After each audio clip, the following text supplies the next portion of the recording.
A bright young girl full of laughter, dreams, and energy, taken from this world in a moment of senseless violence that no child should ever face. Hi, this is Truth in the Black. I'm Bria Lene, your favorite true crime storyteller, and today we're talking about the tragic and shocking death of a 7-year-old Zoey Price, a first grader whose life was cut short in a shooting that devastated her family in the Atlanta community. Zoey lived in Northwest Atlanta with her mother and siblings. She was just a little girl, full of life, playful, devoted to basketball and cheerleading, and always ready to smile when someone pointed a camera her way. Her teachers said she was bright, funny, and loving.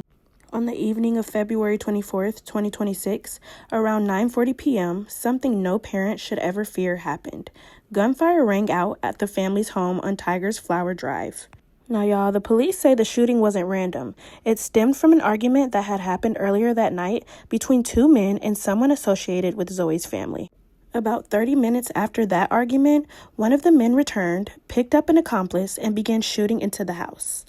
Inside, Zoey and her mother were struck by bullets. Zoey's mother survived her wounds and was rushed to the hospital, but the bullet that hit Zoey was fatal.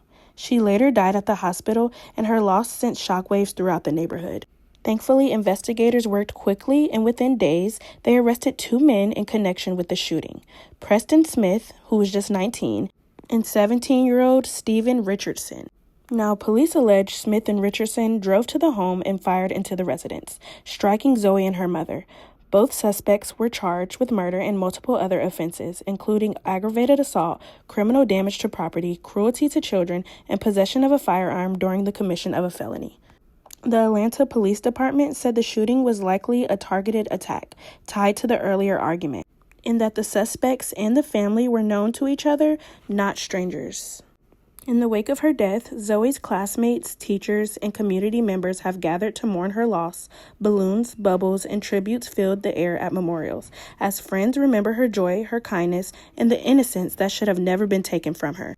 Her mother, who was injured in the shooting, continues to recover physically while also grappling with the emotional devastation of losing her child.